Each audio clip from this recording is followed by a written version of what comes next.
Welcome to the first episode of Sawdust Nation with AJ from Crafted in New Jersey and Josh from North Country Woodworking. What's up? What's up? What's going on? So, as this is our first episode, it's kind of nerve-wracking, you know. I mean, we did this the other night, you know, as a practice run, but man, I'm a little shaky on here. But, you know, it's a different step for us. You know, we were doing the lives, and I'm actually really excited for this. This is definitely a big step. Definitely, man. We're looking really good. You're just going to have to take our word for it. Yeah. Yeah. No sunglasses today, I see. Yeah, it's got a little dark outside, so, just wearing the regular glasses. How long have you been woodworking for, man? Well, it's been going, actually, this July will be 1 year since I started down this journey of woodworking, and man, it's been a crazy year. And I look back on pictures from, you know, the way the shop used to be, and it's changed so much. And I never expected it to change in a year. You know, the tool layout and just the overall flow of the shop has changed. I mean, I literally had, I think, cobalt table saw and literally my father's miter saw on a little bench. And now I look at it and it's progressed in a very good way. So I'm kind of happy about it. In 1 year, you know, it's definitely changed my life now because I enjoy it. I never thought I'd enjoy it this much. How about you? Well, my year mark will be in October. I'll say that's the Instagram year mark, woodworking. Mm-hmm. I started a little bit before that, tinkering here and there, building some small stuff for the house. But I got back from a trip and decided to get serious about it. And with me getting serious about woodworking, I got serious with Instagram as well. And yeah, my tool arsenal has grown in this year. I started off with a router, Craftsman, and a skilled table saw. And now, you know, I have a D-bolt table saw. It's not a saw stop or anything special, but you know what? It's an upgrade, and all my tools. I mean, arsenal alone has changed. I'm definitely at a good place when it comes to my tool category. Yeah, and you know, I know you posted up a picture not long ago of how your shop looked and how it looks now, and you definitely could tell the progression it's changed. You know, within that almost year mark, you know, being on Instagram, and it's a fun experience because especially when I started in this, like you know, it was kind of like tinkering. I moved into a new house, and I had to make a couple things. And then it turned into, I can make something, and somebody else likes it. So then I was, you know, making stuff for family and whatnot. And then it just progressed. And it really, really took off within that whole year. And, yeah, it's been a fun journey, especially with this community that we have. It's truly a great community to be part of. I think I'm actually getting into it more because of the community and the love I have for woodworking than I would have if I was just doing it by myself. The way people interact with each other, answer questions, and just the willingness to help out alone has fostered, you know, more interest and just a love of woodworking in general. Yeah. You were talking about shop layout in the beginning, and that picture I posted, funny story, was a 8-foot by 4-foot bench that rolled around and had a turntable for my my planer and my meter saw, and also had a spot for my skilled table saw on it. So as you can imagine, that thing was a beast. Oh, yeah. I thought when you said turntable, I thought you were doing some DJing on the side. Well, I got it set up for it now. Yeah, but I mean, like, shop layout is something that grows. It never stops. And with that, I mean, what was your first project? What started you down this path? What really started me down was I had to make some shelves for my the master bedroom because after I met Kim, you know, and then she moved in, and you know, the woman aspect of the design, you know, came in because I had bare walls. So she came in and said, you know, man, we could do some shelves, and I was like, I think I can make something. You know, they were simple, farmhouse shelves. I took a 2x8, ripped down the edges so it was square, and I made my own brackets. Stained them and then put them up. I literally posted that up and didn't think it was, I was thinking, it's just shelves. But literally that sent me right down the path of now I got to make something else. And then I made a ladder shelf for one of her friends. And then that turned into two of her friends who wanted ladder shelves. And those were my biggest projects before I made a coffee table for Kim's parents, which that one was the turning point where I knew, okay, this is what I want to do, and it's the right decision. And then after the coffee table, it kind of took off from there. As you know, I'm doing all the flags, and that kind of got spawned all right after that coffee table. But the very first one was both the shelves and the ladder shelves. It was fun because I stepped out of my comfort zone. The shelves were a piece of flat wood, so there wasn't much to screw up on it. But the ladder shelves, I had to learn angles and all this, and I was horrible at math. So now I'm trying to lean this up against the door to find out the right angle, and it was a train wreck in the beginning. But I'm glad I did it. I'm glad I'm here now. Oh, mistakes and that process helped you get to where you're at now. And man, do you make some beautiful flags? I'm telling you. I know because I'm looking at one right now. But yeah, I got a ton more that I'm making. So actually, Kim's outside painting right now on one of the marine flags. Because I'm not the painter. I can put wood together, but I can't paint. Oh, it's good that you guys work as a team like that. It's awesome. Yeah, it definitely is. So, how about you? What was the project that really got you set down this woodworking path? Well, due to my occupation, I move a lot. And with those moves, I was having, furniture from some of these big box stores that were just falling apart. Especially about books on the shelf, they just fall over. And I got tired of buying that. It's expensive after a while, and you just get tired of dealing with it.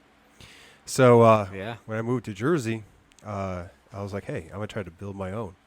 And I built two beautiful bookshelves with just a router and a circular saw, really. And hand sanded the whole thing and stained it. And they still sit strong and proud in the living room. And, after getting a taste of that, I had to do more.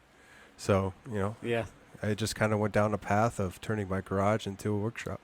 Yeah, it's funny, I don't even call it a garage anymore because I always say, I'm going to go home to the shop.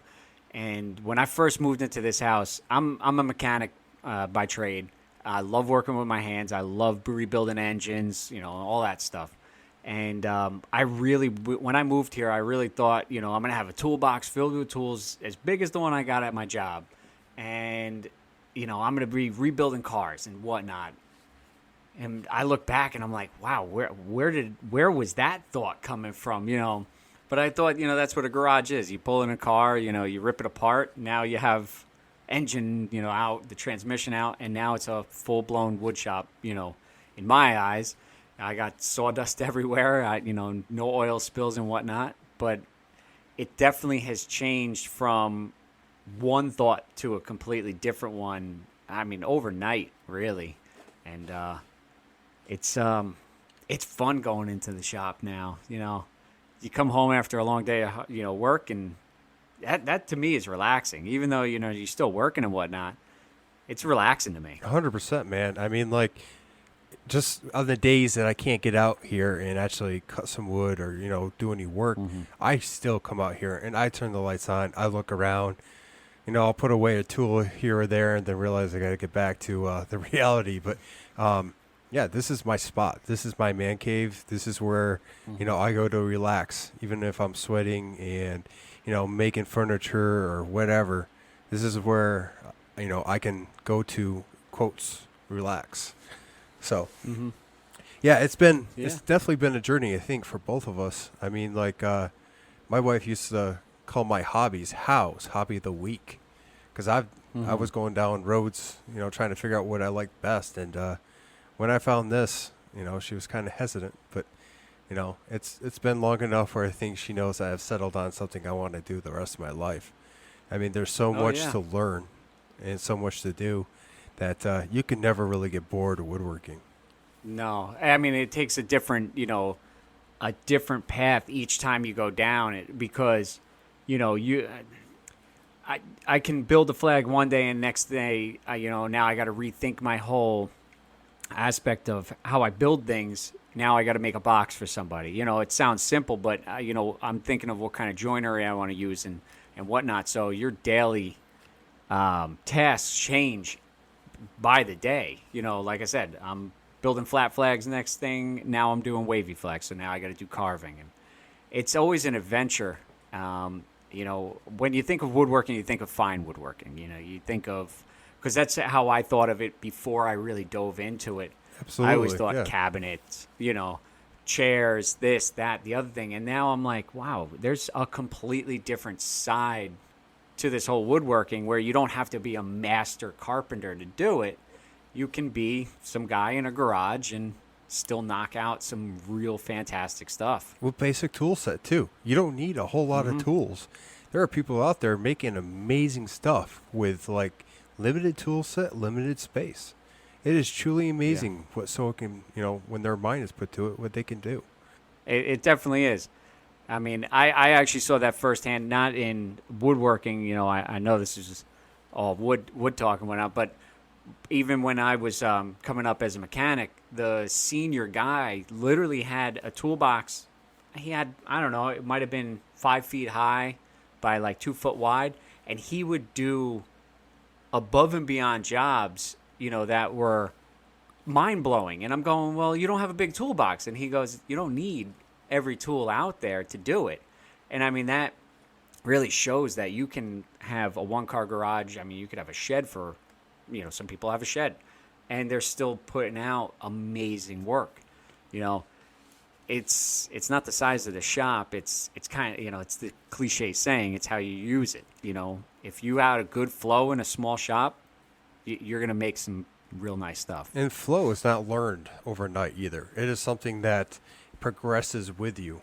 And it depends on what you're doing in the shop as well. I mean, like, if you're starting off and you're doing a lot of cutting boards, your flow is going to be different than if you're starting to do flags. It truly depends on where you are in your woodworking career. And I say career very loosely because, we don't do this full time. It's a hobby that we've kind of turned into a little bit more than a hobby. And it's definitely like a second job. It can be at times, for sure. You have clients and people waiting for their products, and you work a full shift like yourself. You come home, and it's time to go in the shop because you have to get products out, and they expect it to be done by a certain time frame. Oh yeah, it's definitely. I got long days. I'm up at 4:30, 5 o'clock in the morning, and then right after work, I get home and I'm in the shop until 11 o'clock, 12 o'clock at night. But it's not work once you get home. Like we said, it's enjoyable. It's the one thing that I do find enjoyable, and you might find funny as well. A lot of guys don't like sanding. I do. I really like sanding. That's kind of therapy for me. You kind of get lost out there, and then the whole rest of the day's, just behind you. And now you're working on something new, and you're watching something actually progress in your shop. Yeah, I mean, I don't like sanding. I really don't. But there are times where, I got some tunes on and my headphones, and I have a lot of sanding ahead of me, and I just go. And, you do get lost in your thoughts and whatnot. And it can become enjoyable, but I need a different sander for that, I think. What don't you like about sanding? Well, let's see. I think it has the whole thing to do with sanding. Just the whole thing in general? No, it's just for me. My shop is set up in such a way that even with the dust collection I just received and put together, I'm still getting used to that, and I'm used to doing it outside. So in the back of my mind, if it starts raining, I'm like, oh man, I can't do. Oh, wait a minute, I can. and I still need Yeah, air filtration in here to kind of help with that fine, dust. So I'm almost there for, sanding inside. I'm not Mm-hmm. quite there yet to make myself feel comfortable. And that Yeah. limitation alone is kind of like nice day outside, 90 degrees or not. I'm out there, Mm-hmm. trying to get all that sanding complete. And it's a little bit stressful sometimes because of that limitation. But, our shops are progressing. I mean, like last year at this time, my shop looked totally different. I didn't have a dust collection system 2 weeks Mm-hmm. ago. So hopefully that filtration system, shows up in my shop sometime soon. And I'll be standing Yeah. inside comfortably with the AC pumping in and humming to my tunes and enjoying it as much as you. Yeah. It. I had a project that I did for a buddy of mine. He was redoing a car, actually building it pretty much from the ground up, and he had this wooden steering wheel, and he said, "Hey, can you refinish this for me?" It was old, and I took it, and I was like, "Yeah, why not?" So I grabbed some sandpaper. I sat there. I had some music going, and I sanded away. And my hands hurt afterwards because I'm doing it all by hand, no power tools, no nothing. But it was enjoyable. I literally sat there. I watched this like grimy kind of steering wheel strip the clear coat off of it, and then I got it down to its bare wood, and you saw this beautiful wood pop through, and it was like this pride moment. I'm like, wow, I'm actually taking something that he trusts me with, because it was an expensive steering wheel. I didn't want to destroy it on him. But after I got done with it, I stepped back. I was like, wow, this steering wheel actually looks just like it did when it came out of the factory. I mean, it was a lot of work, but it paid off in the end, and he loved it. I mean, I brought it to him a couple days later. Actually, I lie. That's probably maybe a week and a half later. So, and he loved it, and it was enjoyable, I have to say. I like sanding. I will say, out of anything, I like giving the piece to the client and watching the joy. Just had them light up. And without them saying a word, how much they love what you've just done to, that piece that you refurbished or refinished or created. That's payment, and not alone, but it's payment for sure. You know what I'm saying? Do you have any real memorable experiences when you delivered a finished product? Because I got one off the top of my head. Yeah, I mean, like when I started doing my first couple projects, I did a coffee cup display case, and then I did a shot glass one, pretty much back to back. And both of those were my first two real client-based builds. And seeing how happy they were, because the first one I actually hung up in the client's house. They were my neighbor, and it was just, it was easy for me to do. The second one, I did deliver it, and, they hung it up and immediately sent me a picture.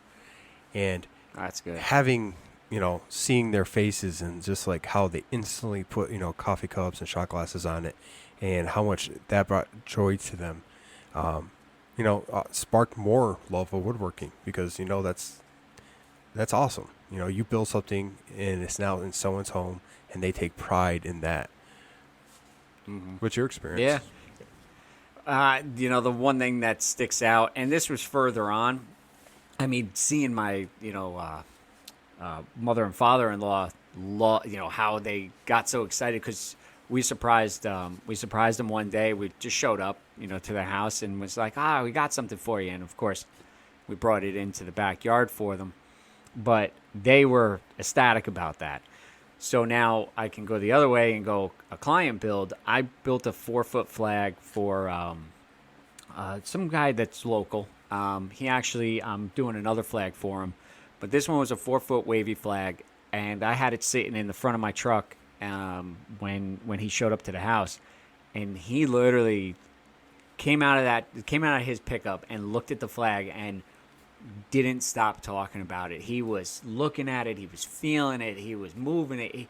He couldn't stop saying enough great things about it, and he was blown away, just because his thought came to life right in front of his eyes, and now he has exactly what he wanted. But just to see him light up like that was I think the most memorable one as we speak right now. So and I can't wait to show him the second flag because that one's a little bit more touching. But yeah, it's that was my most memorable. That's awesome, man. I mean, yeah, that's what makes this. I don't want to say job. I don't even want to say hobby.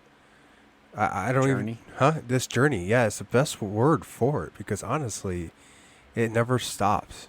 It's not like you don't become a craftsman overnight, and you can become a craftsman in the title, but there's people have been doing this for 40 years, and they'll tell you straight out that they're still learning. They're still asking those questions.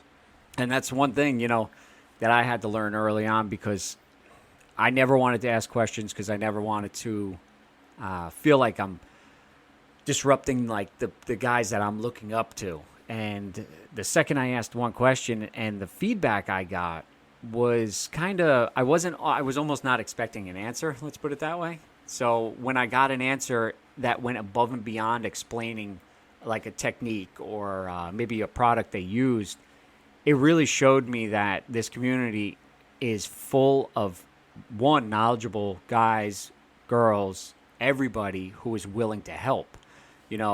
So I had to get over the fear of asking because, like I said, I didn't want to be that thorn, always asking questions. And now, I'm happy if somebody asks me a question. I mean, you reached out and had a question about something, and I really enjoyed helping because now I get to spread the knowledge that I have to somebody else, and see it come to life. And that's what I find and completely unique about this community is just the willingness to spread information and share that and have people just constantly learning. It's amazing. I truly enjoy being a part of it, answering people's questions and even asking questions now because some of these conversations you get in, they might lead you to places you never expected, like creating a podcast.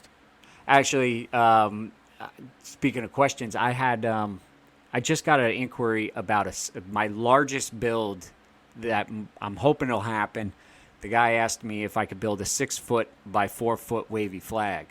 And of course I said, yeah, why not? Yeah. So, so my biggest one was 4 foot wide. So now I got to do a slightly larger one. But my biggest question was, how am I going to join the boards? Because I wanted to join, I use 2x4s. So I was going to join them edge to edge. And then I'm thinking it's going to be thin, it's going to be wobbly. And I reached out to Peter over at Petrie's Workshop, and he sent me a voice message back. And he said it in the easiest way. He goes, just add runners on the back. What you do is route it out so that they sit inside and leave enough room for wood movement, drill them this way, that way. And once he said runners, I was like, wow, it's something so simple like that I didn't even think of because I'm thinking, okay, biscuits, dominoes, screws, dowels, something like that. I was going like the completely opposite way. And all he said was just put runners on the back and then it'll be secured. I was like, wow, that's such an easy thing. But I had to ask, and luckily I did because now I know. Well, stepping back from your own builds and taking a look sometimes can help, but an outside perspective alone. I mean, if I had trouble a couple builds ago with a challenge coin jewelry box with the top being where it displays the coins. And, I talked to you. I reached out a couple of times to some people, and it helped a lot.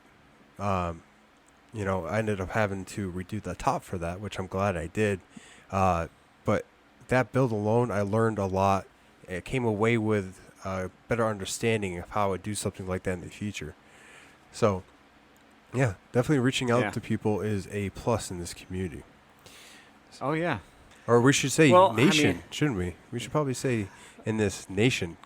Nation, yeah. In this nation filled with sawdust. Oh, Sawdust Nation? Yeah, actually, I know it's going to be a little bit inside, but those, well, I'll tell you off there. But Oh, come on. It's, You're teasing me.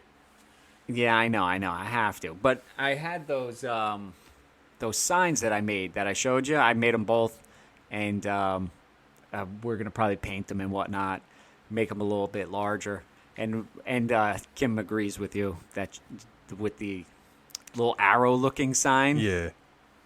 Yeah, she said that definitely that one with the font and whatnot. So once I get them all done, I'll be posting those up. So Are you talking just to let about everybody. the first set of pictures where they're Yeah. yeah, because I wasn't too much with the arrow.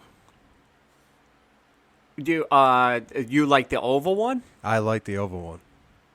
Oh, see, I thought you said you liked the other one. But just to let everybody in on it, what we're talking about is since this is this whole podcast is new to us. Of course, I opened up the Vectric software and I'm designing just a little show logo, and I had a couple designs, so I sent them to Josh because of course I can't decide on which one I like, and now I know. I thought you had said you liked. Well, I called it a push stick in my save. Kinda did I said it looks like a push stick. So I went. Kim actually likes the push stick one. She said the oval one looks too surf shop-ish. Well, see, the reason I like the oval one is because we're going to talk about this a little bit. Sorry, guys. Is because sorry we went off on a tangent. Well, yeah, we need to come up with a logo because, any good podcast, you need a good logo.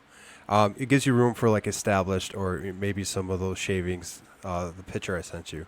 So if you don't know, we're gonna be producing this, and this will be our cover. The one we currently have, the one you're gonna see when this gets released, this is a temporary one from a photo I took of planting some boards not too long ago. But yeah, that's in the works, nice and it will picture. be put out hopefully sometime soon. Yeah, it should be. I got them cut out on the CNC today. I want to redo them once I figure out, between both of us which one we want to go with.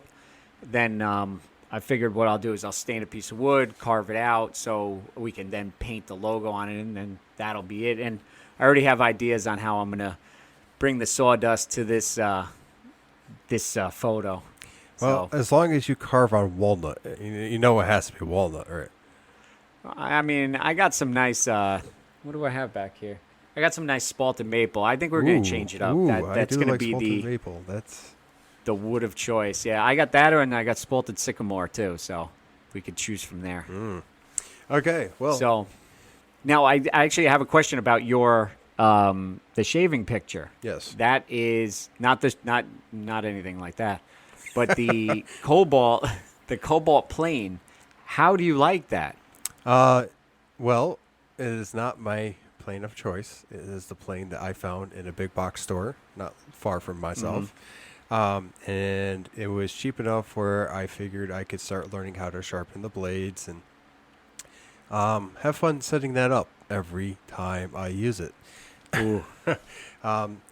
It works. I'm still trying to refine my usage with it because it is a lower end plane, and therefore you have to mess with it a little bit more to get the results that you want. Straightening out the bed and the sides, and the handle comes loose quite a bit. But I'm actually on the search for some Stanley planes or maybe newer style planes. I'm not quite sure. Whoever comes across my page first.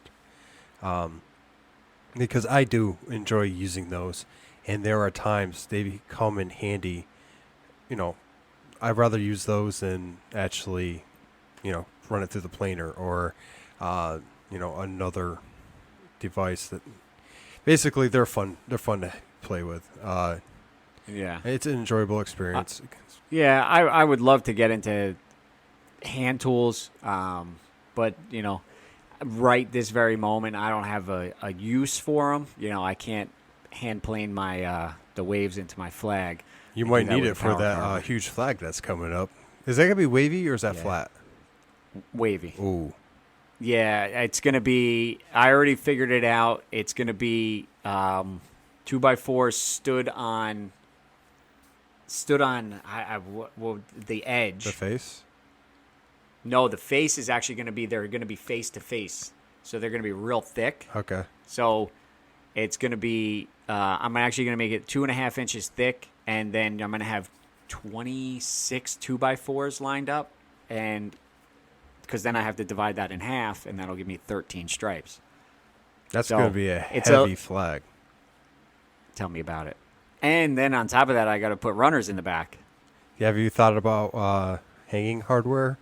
I was thinking, one, I have to draw up a contract that says I'm not liable in case your walls come falling down on this. Yep. And you better have a good I-beam to hang this from. But honestly, the 2x4s that I use, actually I got recommended by Peter, and they're the Barills that are in Home Depot. He said they're a little bit better brand. They're a little bit better kiln dried. And I've actually had really good luck with them. They say Baril right on the end grain of them. And they're not heavy. So I'm thinking, I mean, my 4-foot flag, I want to say maybe was like 30 some odd pounds. So maybe even a little heavier than that. So I'm thinking that this one's probably going to be topping at least 75. So I'm thinking maybe a French cleat, a steel one. Yeah, that'd be a great way to hang that up for sure. I would definitely offer to do that for them. No, I'm almost thinking not, because then my liability, then I don't get that phone call. Hey, by the way, your mounting job came down. I see your point there. You could definitely, get in some trouble if you're not careful with that. Oh yeah, insurance costs a lot. I don't have that it sure money does. Right So what's on your bench, man? Other than the huge project coming out. Man, I got so much on my bench right now, and it's really it's a mess in my shop.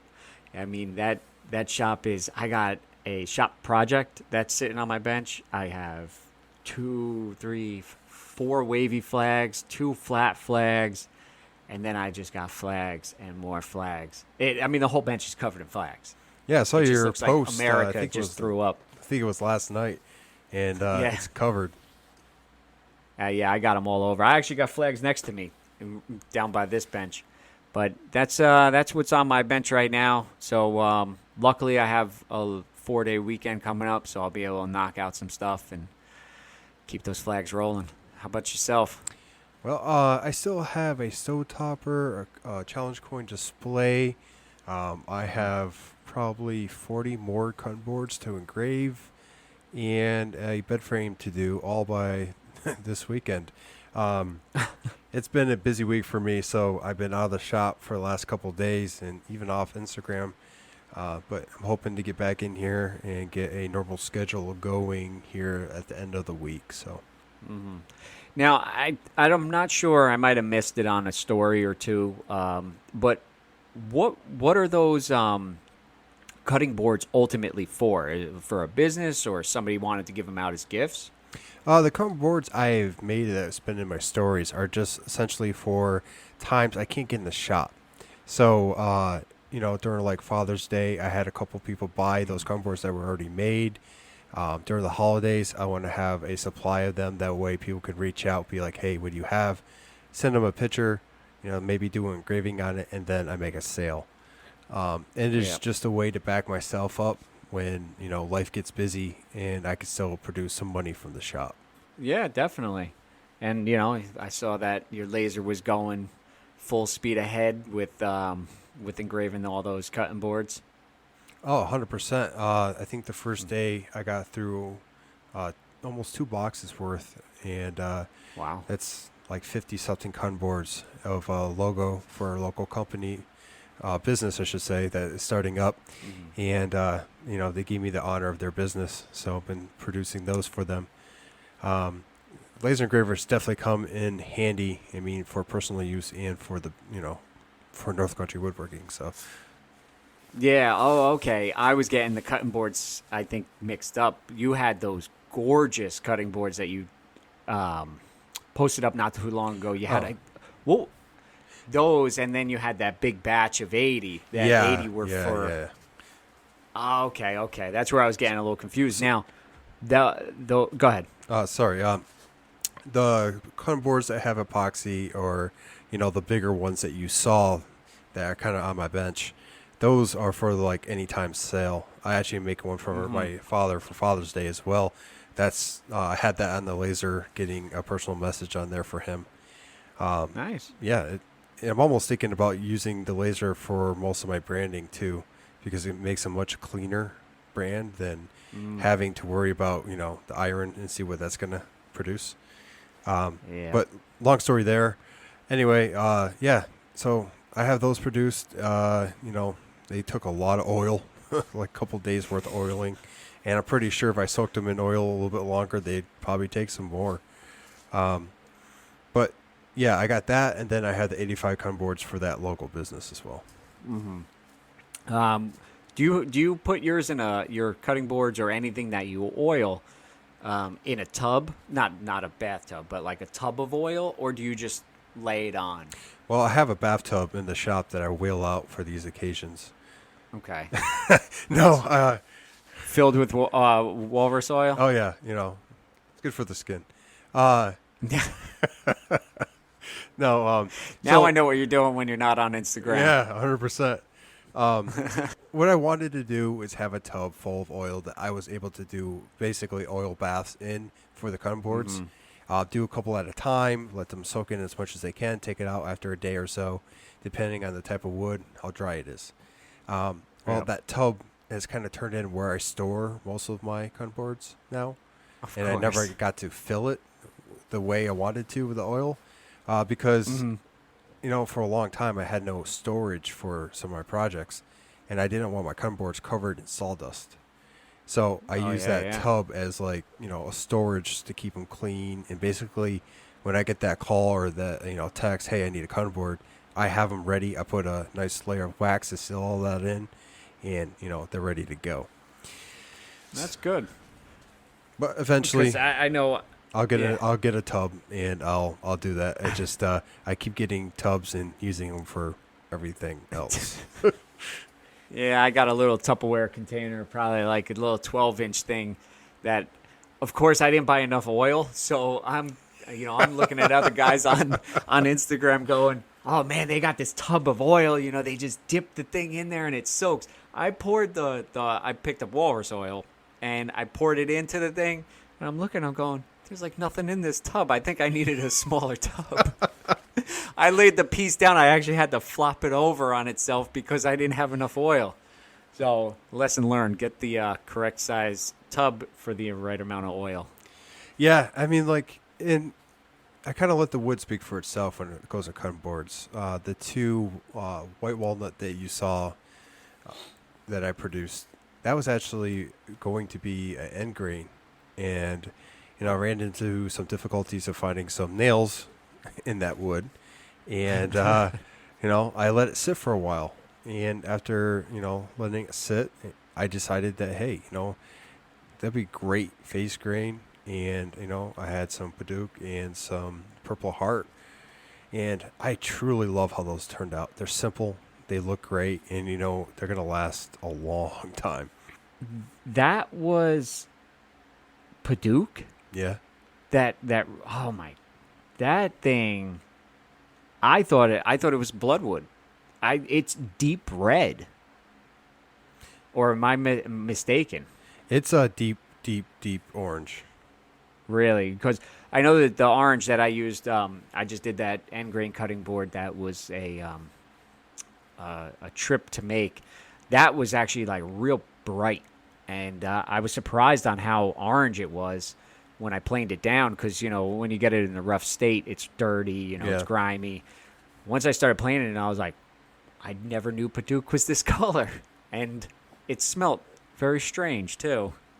I'm not going to lie, I kind of like the smell of it. It smells good. It definitely does, and especially, when you walk in the shop the next day and you're like, ooh, I remember that. That and cedar are two good smells. I deal with pine all the time. Yeah. So it was kind of a nice treat. It's like anything, man. Yeah, we deal with pine, but, we still love that hardwood when we can get our hands on it and work with it. I mean, you just did that beautiful end grain cutting board not too long ago. Is there another one in the future that we're going to be able to No. see? Maybe. Actually, here's the only way I'll ever do another cutting board as we speak right now, especially end grain, is when I make my own, and then I can learn from there. Because, man, I never realized so much went into an end grain cutting board. I kind of thought about it. I went, okay, the guy wants it X amount of wide by this long, and I went, oh, okay. Well, I just need to double it, right? Well, I only doubled one measurement, not the other. So I cut all the pieces, I put it together, I'm going, oh wow, this thing's really small. So then, of course I had to fix that. But I have actually in my shop right now, I have a 3 foot by 2 foot Purple Heart, walnut, maple, I forget what else, cherry, cutting board of all strips. So they're all, it's face grain. And I have to say, it's been sitting in my shop because I never put legs on it to make a island in our kitchen. So that's the biggest cutting board I have, and I was thinking about turning it into small ones for the holidays instead of making an island. I think you should turn it into the island. I really would love to see how that would turn out. I mean, just describing it the way you have, I mean, like, that thing would be beautiful. It definitely is, the contrast of woods. And this was when I first got a piece of Purple Heart at my local lumber yard. I didn't know what it was. I saw it on Instagram, and I figured, let me just pick it up. And we also had other thoughts to use it in other projects. But I was like, I got enough of it. Let me just toy around with it. And, it cuts beautifully. It planes beautifully. It turns out gorgeous. So now you put the itch in me, and now I might have to finish that island build. So, and then post it up. Yeah, man, I would definitely love to see how that turns out. I mean, like, anytime you could do something for the house, and my wife's going to hear this, and she's going to, she's going, oh, really? But anytime you could do something for the house, I mean, something you can look at every day and just remind yourself, I did that. It's a pride moment. And oh, yeah, definitely. Saying that, I don't have a cutting board I've made in the house, and I have those bookshelves and a couple other things, but like out of the 5 projects I'm supposed to do that are the major ones, I've yet to start. So yeah, Kim keeps joking around saying, because I keep saying, oh, I'm going to get to this project, I'm going to get to that project. So her new thing to rip on me is that she goes, oh, you'll finish that project by the time our kids are 30. Meanwhile, we don't even have any kids yet. So well, it gives you some time. Yeah, right? I'm glad that I get told that it's only going to take me 30 plus years to finish a small project. Well, because you keep putting it off. Well, it's not even putting it off. You're busy. I mean, like, I always have like 6 projects and then 6 more that I have to price out. And, it's hard to take all that in and do your own projects as well. You almost have to close down shop and be like, hey, we are closed for a week or 2 and do your own projects to get anything done. Oh, yeah. I mean, that's kind of what I'm hoping for since I'm off Friday from work, that I'm going to get a lot of these flags finished and out because they're due for July 4th. So I'm hoping that we could deliver them on Friday. And then I can focus on my miter saw cart that I've been putting off since I got the new Bosch, because right now it's sadly sitting on my floor, and I don't like seeing it there. You gave her a name too, right? Yeah, what was it, Tiffany? Was it Tiffany or Lindsay? No, it was Tiffany. Okay. Yeah, now I gotta remember, but yeah, it was Tiffany. Yeah, you gotta make a label or something, a sign to hang over that. I still got to get a name for my laser engraver because, yeah, it deserves a name. It's done enough work. Yeah. Oh, yeah, definitely. It's, how can I put this? I was against buying that Bosch. I was against buying an expensive name brand miter saw for a long time.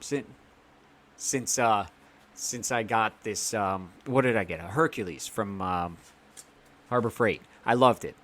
And then, I noticed that as I progressed my skills, the saw didn't progress with me. It kind of actually held me back. And that's actually why I screwed up on the cutting board. I messed up a miter. I mean, this miter had a pretty big gap on it. And I'm looking at the saw going, how? How can this be? So I checked it. I had to get rid of it and sold it. And once I got that Bosch, I now know why people go with it in the beginning. But not to say that you can't go with the lower end. I guess maybe I got a defective Hercules because a lot of people like it, but I don't know what was wrong with mine. Maybe I didn't set it up right. Well, I mean, it could have been anything. Let's just be honest. I mean, it could have been it could have been the tool, it could have been anything, or just a simple fact that you progress past its capabilities. Because I started off with a lot of skill tools, and I progressed into some DeWalt and some other tools in the shop, and it was because either I didn't know how to set them up correctly or the tool's defective, or not defective, that's the wrong word. Yeah. I progressed past its capability because I had a similar problem with my Craftsman meter saw. I was doing that, what was it? It was a shot glass display, and, I'm doing meters and all this other stuff, and things are not just lining up. I can't get a straight cut out of this thing. I broke it down. I watched the videos on YouTube, asked people, and realized my fence was not straight. It's hard to get a straight cut when your fence ain't straight. Yeah. So, I mean... It definitely is. Yeah, I mean, there's nothing wrong with we say lower end tools because they're beginner tools that you can even use later on. There's people have been doing this for 20 years as a business and still using Ryobi, Skill, and them. But the more expensive tools, the mid-grade, Bosch, DeWalt, they're going to last you longer. They're going to make it easier to produce nicer stuff. And, you'll eventually get there if you can't do it now. Yeah, you definitely will. And that was my biggest thing, The one thing you see on Instagram is, you see all the big guys with all the big expensive tools and whatnot. And, of course, my mindset goes, I need all those tools now, because I want the best in my shop. But, we're not made of money, so we go with what we can afford at that time. And it suits us well. I had a Cobalt contractor saw. It worked great. I was growing out of it faster than I realized, and it was a big decision for me to actually get rid of it because it works so well. In my shop I have the room, so I was lucky enough that I could get I got the rigid table saw, not the contractor one, but almost like the semi cabinet. And I have to say, I can't see myself moving away from it unless I get the green light from Kim to get a saw stop so I don't cut my hand off. And then you give me the rigid. I will easily do that. That's no problem. I'll drive it down there. But, the one thing that, I had to stress to myself is you don't need the best stuff to start 100%. Out, especially. You buy what you can and then you grow from there. I agree 100%. Like, we talked earlier about the Cobalt plane I have, and that's what I could afford at the time. That's what the shop was bringing in for money, and that's what I can afford. Now I'm looking at a little bit better planes, but, it's because, I've used that. I know that I'll use them, and I found a place for them in my shop. I'm not going to be, totally hand tools, a little bit of a mix, more of the power tools. But, I mean, like, that is a skill I want to pick up because it does have a place, I believe, in my shop. I keep wanting to improve on I've used chisels, very little. But the times that I will need to use a chisel, I want to know that I'm using it actually the right way. Because right now I'm using it, I make do because of the things I'm using it for aren't, like, finishing work or anything like that where it's going to be seen. So, even doing mortise and tenons, I would love to do that on a nice table eventually, but I don't know how to use chisels the right way. So I would like to learn hand tools, but as we sit here right now, that's, it wouldn't help me any which way, so I got to lean more towards what will help me. Well, but I love how that plane looks. That kind of leads us into, real quick, where would you like to see the shop going? You want to do flags, or is there bigger, better things you like to get to? I've thought about that 1,001 times. I love doing flags. I really, really do. Each one is different, especially the wavy ones. I enjoy that. But would I love to go on to bigger and better things? Yeah, I would love to be able to make a dining room table for even just myself. I think the main reason I'm not going to that island build yet is I'm afraid of it because I don't know the techniques that I want to use because my skill set isn't flags right now. So I would like to stick with the flags for as long as I can, but still grow kind of on the backside. But from my perspective here, a lot of the builds I do, I rarely get the same build twice, and yeah, I do get some builds where I get to build them more than once, and I have my written down jargon in my little crafty notebook. But for the most part, it's off the cuff. Here's the Etsy photo. I need this.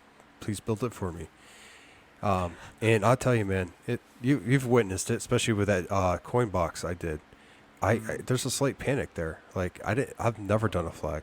I didn't end up doing a traditional flag because it wasn't a traditional flag that people usually are producing.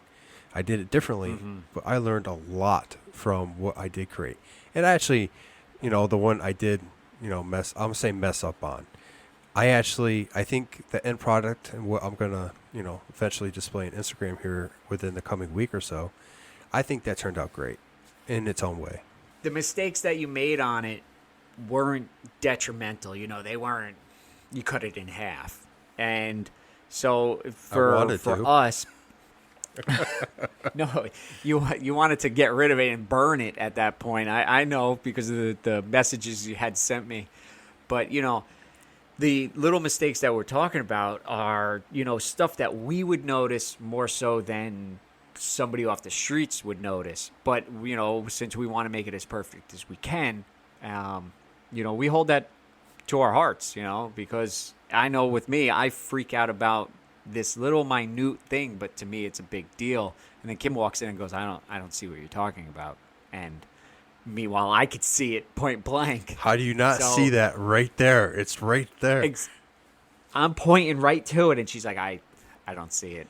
My wife does fine. the same thing. She'll be like, why aren't you done with that? I'm like, well, there's this mistake I'm trying to fix. I don't know what you're talking about. I'm looking right at it. Yeah. I'm telling you, someone's going to see this. She's like, I'm looking right at it, and I don't see it. And you're pointing at the mistake.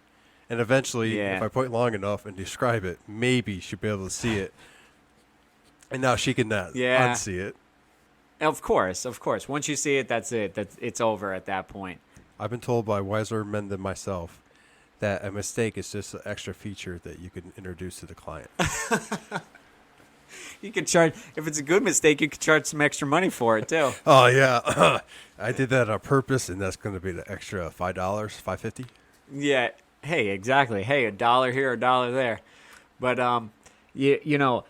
my biggest fear of if I make a mistake that, they're going to notice it right off the bat, and then they're just going to throw it back at my face and go, I don't want it. I mean, I made so many mistakes that I saw on the cutting board that literally I handed it to the guy and his jaw dropped. And it was like, this is better than I ever thought it could be, because he threw me an idea and I ran with it. And then my screw ups, quote unquote, turned into actually better because it actually turned out much better than I could have ever imagined. But in my head, I'm thinking he's literally just going to drop it on the floor and drive away. It's good, I think, that we're hard on ourselves when it comes to producing a quality project for people. It really shows how much we do care.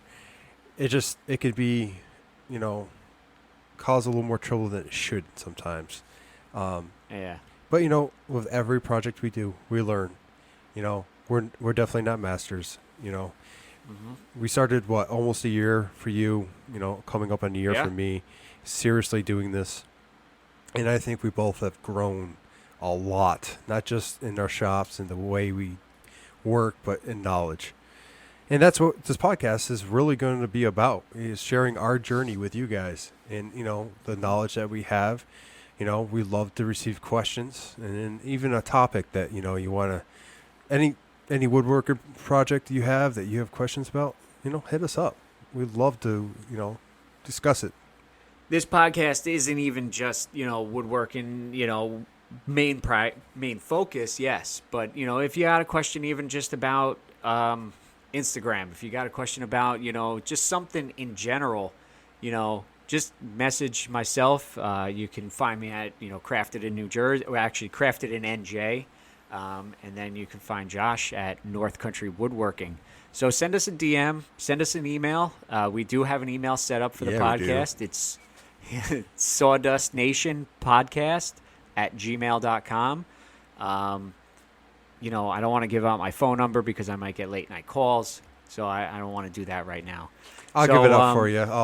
What's it? 6. Yeah. So if you have a question, woodworking related, shop related, tool related, anything, beginner to fully advanced, give us a question. Send us an email, send us a DM, and go follow us on Instagram and come along for this journey that just us making some sawdust. And yeah, no, I got nothing else. I don't know where I wanted to make it real memorable. Hey, there's nothing wrong with that, man. I mean, we're doing this for fun. We don't have any sponsors. Yeah. We're just seriously, we're doing Saturday Lives, and they kind of turned into a limited Instagram posts. So we wanted to take that and put it on a platform where people could listen to it at any time.